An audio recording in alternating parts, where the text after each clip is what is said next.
1990 में होटल का काम कंप्लीट हुआ भी नहीं था, अधूरा ही था कि शेख साहब की डेथ हो गई। मोहम्मद बिन राशिद अल मक्तूम वो उनसे भी नेक्स्ट लेवल निकले। दुबई में कोई टैक्स नहीं लगता, एक सिंपल टैक्स रखा, इससे डिमांड बढ़ती चली गई, प्रॉपर्टी की, मटेरियल्स की, फूड स्टफ की। दुबई में जाके उबेर से आप अपना हेलीकॉप्टर बुक कर सकते हो। तो ये दुबई की कहानी है। सिटीजनशिप कैसे मिलती है? हिंदू मंदिर बनाना ही था तो बीएपीएस का क्यों बनाया गया? तो why not ISKCON, why BAPS? Dubai police को बहुत सारी पावर्स दी गई, उनकी स्पेशल ट्रेनिंग हुई यूके में।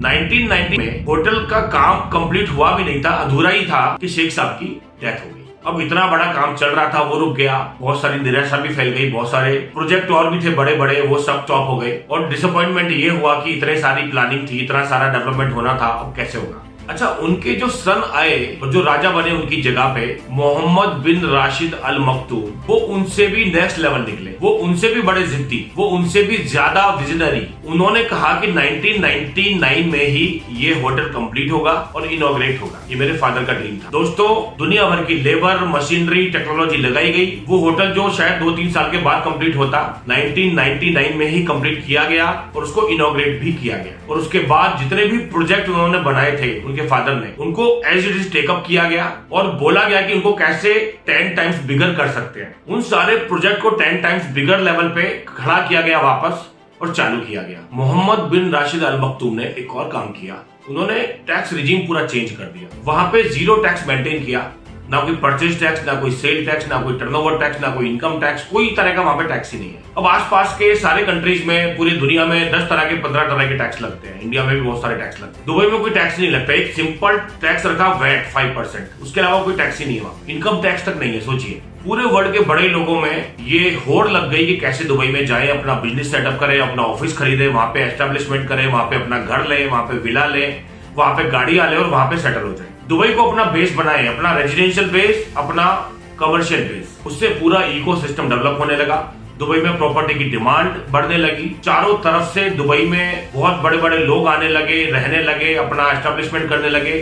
सारे बड़े बड़े कंपनी के हेड ऑफिस वहां पे शिफ्ट होने लगे और इससे डिमांड बढ़ती चली गई, प्रॉपर्टी की, मटेरियल्स की, फूड स्टफ की, हर चीज की।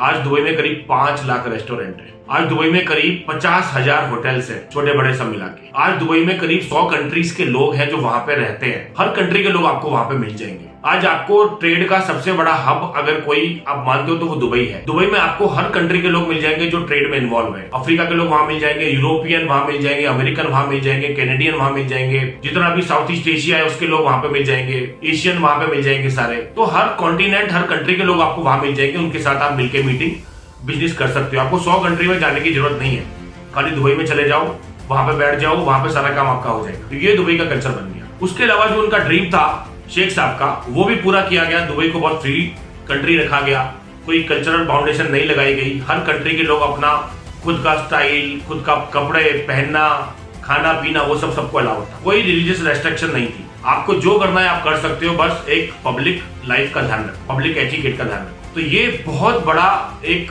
बूस्ट मिला। दुबई की नाइट लाइफ भी डेवलप हुई। वहां पे रात भर खुलने वाले क्लब्स आ गए, बहुत बड़े बड़े कैफेज आ गए, बहुत बड़े बड़े रेस्टोरेंट्स आ गए जो रात भर 24/7 खुलते हैं। और हर कंट्री का फूड आपको वहां पे मिल जाएगा, हर कंट्री के लोग आपको वहां पे मिल जाएंगे। तो ये सारी फैसिलिटी दुबई में मिलने लगी। दुबई एक बहुत बड़ा हब बनने लगा। इसके अलावा दुबई एक टूरिस्ट डेस्टिनेशन बन के भी आगे आने लगा। जितने बड़े बड़े स्पॉट वहां पे हैं टूरिस्ट के, बुर्ज अल अरब, बुर्ज खलीफा, डेजर्ट सफारी, दुनिया भर के क्रूज, दुनिया भर के water sports, swimming competitions, ice competitions, दुनिया भर के स्पोर्ट, F1 रेस, ये सब वहां पे होने लगा।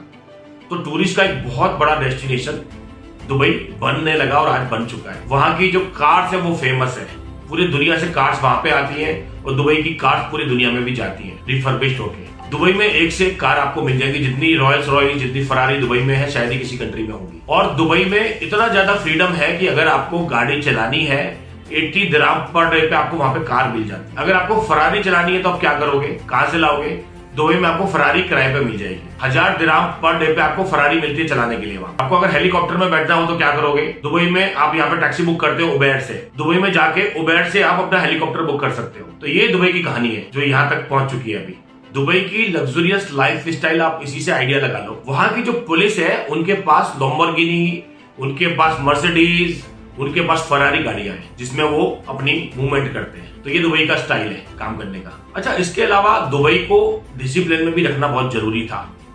इतना सारा लग्जरी, इतना सारा फ्रीडम तो दे दिया, अब उसको कंट्रोल भी तो करना था, क्योंकि अफ्रीकन भी आते हैं, यूरोपियन भी आते हैं, अमेरिकन भी आते हैं, एशियन भी आते हैं, हर कॉन्टिनेंट के लोग वहां पे आते हैं। तो कंट्रोल करने के लिए, लॉ एंड ऑर्डर को मजबूत रखने के लिए दुबई पुलिस को बहुत सारी पावर्स दी गई, उनकी स्पेशल ट्रेनिंग की गई। उनकी स्पेशल ट्रेनिंग हुई यूके में, यूके की मिलिट्री ने उनकी स्पेशल ट्रेनिंग की, और दुबई पुलिस को बहुत सारे फैसिलिटी दी गई, गाड़ियां दी गई, बहुत सारे लेटेस्ट वेपन्स दिए गए, बहुत सारी पावर्स दी गई हैं, और बहुत सारे फाइन्स एंड पेनल्टीज वहां पे लगाए जाते हैं। आपकी गाड़ी अगर रेड लाइट जंप कर देगी, इंडिया में शायद 200 रुपए का फाइन है, 500 रुपए का फाइन है, वहां पे 10,000 दिरहम का फाइन है, 2 लाख रुपए करीब। अगर वहां पे आपने गंदगी कर दी, पान थूक दिया, आपको बहुत बड़े बड़े फाइन है, बहुत बड़ी बड़ी पेनल्टीज है। आपने अगर रेड लाइट पे रोड क्रॉस कर दिया, आपके अकाउंट से ऑलरेडी आपका फाइन आ जाएगा। आपको अगर आपके पॉकेट में एमिरेट आईडी है तो आपको ऑटोमेटिक फाइन डेबिट भी हो जाएगा आपके अकाउंट से, इसमें माइनस आ जाएगा आपका। तो इतने सारे वहां पे पेनल्टीज एंड फाइन लगाए गए हैं कंट्रोल करने के लिए, और उससे बहुत सारी उनकी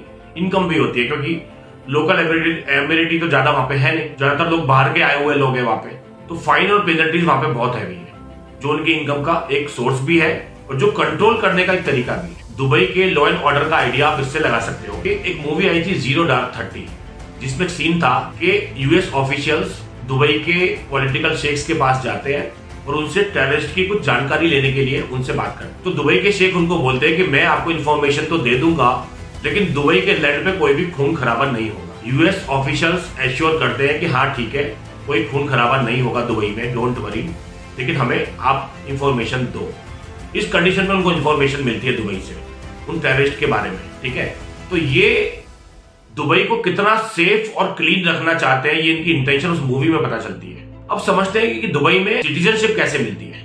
अगर आपको दुबई में रहना है, दुबई में काम करना है, दुबई में बिजनेस करना है, दुबई में जॉब करना है, उसके लिए क्या करना पड़ेगा? सबसे पहले तो दुबई में अगर आपको बिजनेस करना है तो वहां पे कंपनी खोल सकते हो।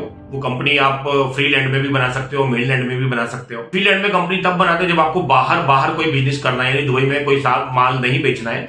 दुबई खाली एक पॉइंट है, वहां से माल आगे जाएगा, तो फ्री जोन में आप कंपनी बना सकते हो। इसके अलावा आप दुबई में मेन लैंड में कंपनी बना सकते हो अगर आपको दुबई के अंदर काम करना है, माल बेचना है, मार्केटिंग करनी है, सेल्स करनी है, तो ये हो गया बिजनेस। दुबई में अगर आपको जॉब करनी है तो आप उसके लिए बहुत सारे कंसल्टेंट हैं, उनसे बात कर सकते हो। दुबई में पैसा, सैलरी दिरहम में मिलती है, तो वो इंडिया से या किसी भी कंट्री से, बहुत सारे कंट्री से वो बेटर करेंसी है, उसका बेनिफिट मिलता है करेंसी का। दुबई में अगर आपको सिटीजनशिप चाहिए तो मेल्स के लिए कोई ऑप्शन है ही नहीं, पहली बात तो ये। फीमेल्स के लिए एक ऑप्शन है कि आप किसी एमिरेटी से अगर शादी करते हो वहां के लोकल से, और 7 साल तक आप शादी कंटिन्यू रहती है, आपका कोई किड है अगर, तो आपको वहां की सिटीजनशिप मिल जाती है। अगर किड नहीं है कोई भी तो आपको 10 साल के बाद सिटीजनशिप मिल जाएगी, अगर आपका तलाक नहीं हुआ है तो। फीमेल्स के लिए ऑप्शन है सिटीजनशिप का, मेल्स के लिए ऑप्शन ही नहीं है, किसी भी कंट्री के लिए नहीं है।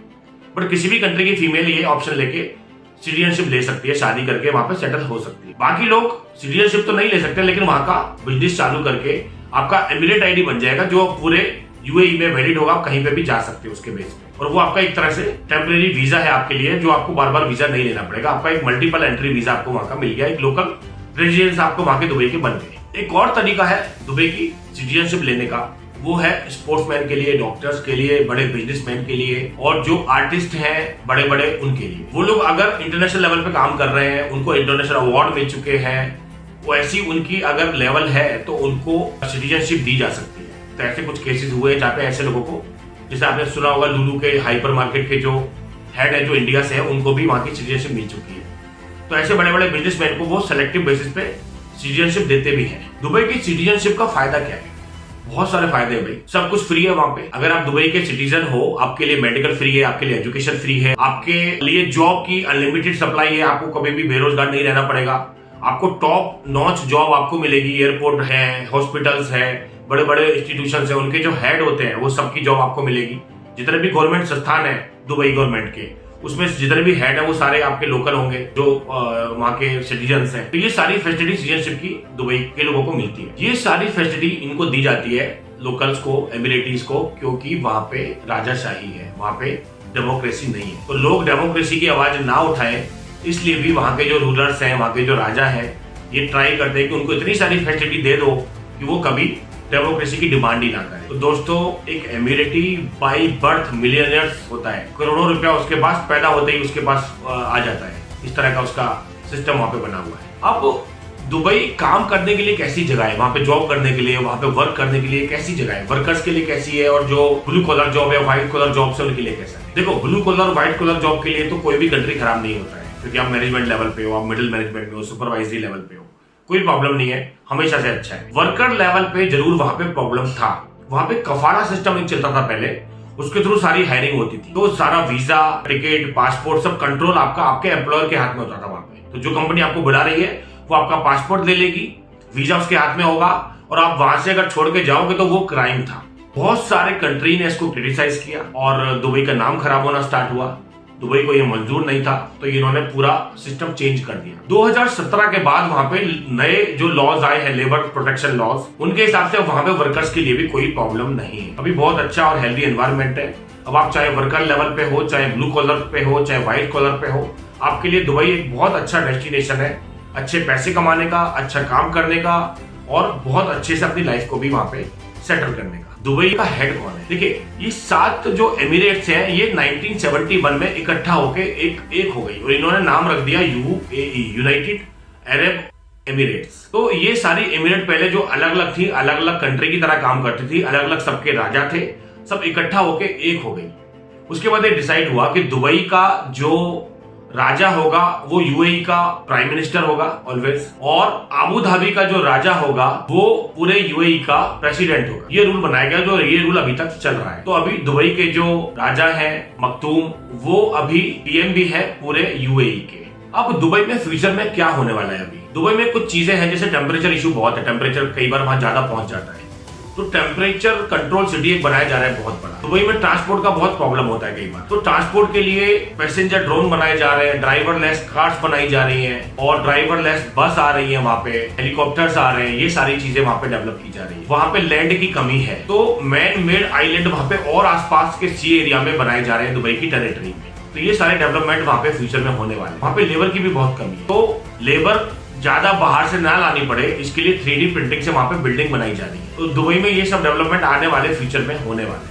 अच्छा, एक और स्टोरी, BAPS का एक बहुत बड़ा टेम्पल अबू धाबी में बनाया गया, और वहां पे बहुत सारे लोग आते हैं रोज दर्शन करने के लिए। सवाल ये आता है कि दुबई में इतना सारा डेवलपमेंट हुआ है, दुबई इतना बड़ा हब बना है, दुबई इतना कॉस्मोपॉलिटन सिटी बना है, तो दुबई में वो BAPS टेम्पल क्यों नहीं बनाया गया, अबू धाबी में क्यों बनाया गया? और अगर मंदिर बनाना ही था, हिंदू मंदिर बनाना ही था, तो BAPS का क्यों बनाया गया? इस्कॉन का भी बना सकते थे, क्योंकि 2 ही बड़े ऑर्गेनाइजेशन है जो पूरे वर्ल्ड में ऑर्गेनाइज्ड वे में टेम्पल्स बना सकते हैं, एक इस्कॉन और एक BAPS। तो why not ISKCON, why BAPS? तो दोस्तों, इसके पीछे भी एक बहुत बड़ी स्टोरी है। दुबई से अबू धाबी एक हाइपर लूप चलने वाला है, जिसका डेवलपमेंट चल रहा है, जो 12 मिनट में अबू धाबी पहुंचेगा और 200 पैसेंजर को एक साथ लेके जाए। तो ये एक वहां पे डेवलपमेंट चल रहा है। तो अबू धाबी में एक टेम्पल इसलिए भी बनाया गया कि दुबई और अबू धाबी के बीच में जो ट्रांसपोर्ट होने वाला है, उसका बेनिफिट ये भी मिले कि दुबई से कोई भी कभी भी अबू धाबी में जा सके, और अबू धाबी में कुछ ऐसे पॉइंट भी होने चाहिए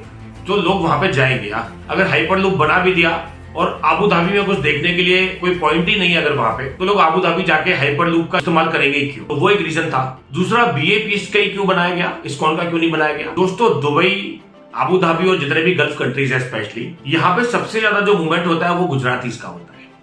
गुजराती पूरे गुजरात को डोमिनेट करते हैं, गुजराती हाफ महाराष्ट्र को डोमिनेट करते हैं। तो गुजरातीज को ध्यान में रखते हुए BAPS टेम्पल बनाया गया, क्योंकि स्वामीनारायण संप्रदाय गुजरातीज का संप्रदाय माना जाता है। तो जितने गुजरातीज वहां पे ज्यादा जाते हैं, उतने ज्यादा वहां पे BAPS में जाएंगे, अबू धाबी डेवलप होगा, वहां पे रेवेन्यू आएगा, हाइपर लूप जैसे जो प्रोजेक्ट है वो सफल होंगे। प्रोजेक्ट का फेलियर का खतरा बढ़ जाता है जब वहां पे ट्रैफिक नहीं मिलता है, जहाँ पे कनेक्टिविटी के लिए लोग ही नहीं मिलते हैं। तो ये एक बहुत बड़ा रीजन था, ये पूरी स्टोरी थी, इसके लिए अबू धाबी में बनाया गया। और ये सारा प्रोजेक्ट किया हमारे प्राइम मिनिस्टर ने, उनको समझाया कि भाई आप यहाँ पे बनाओ, डेवलपमेंट हो रहा है, और भी डेवलपमेंट होगी तो उसका बेनिफिट आपकी कंट्री को भी मिलेगा। अब आखिरी सवाल, दुबई के लिए आपका क्या प्लान है? आप दुबई में अपना बिजनेस स्टार्ट कर सकते हो, एक्सपोर्ट इंपोर्ट चालू कर सकते हो, वहां पे रह सकते हो, वहां पे प्रॉपर्टी परचेज कर सकते हो, वहां पे अपनी शॉप, अपनी सुपरमार्केट, अपने ऑफिस खोल सकते हो, वहां पे जॉब के लिए अप्लाई कर सकते हो। दुबई में आपको कुछ भी करना है, काम धंधा बिजनेस जॉब, हमसे, हमारी टीम से संपर्क कर सकते हो। हम दुबई में बहुत सारी एक्टिविटी करते हैं, हम मैन पावर कंसल्टिंग भी करते हैं वहां के लिए, हम बिजनेस कंसल्टिंग भी करते हैं, कंपनी बना के देते हैं, एक्सपोर्ट इंपोर्ट स्टार्ट करवाते हैं लोगों का। ये सारी चीजों में हम आपको हेल्प कर सकते हैं। तो दोस्तों, बताइएगा जरूर वीडियो आपको कैसा लगा। बहुत सारा रिसर्च लगता है ऐसी वीडियोस को बनाने के लिए। तो सब्सक्राइब कर दीजिए चैनल को और लाइक कर दीजिए वीडियो को। Thank you.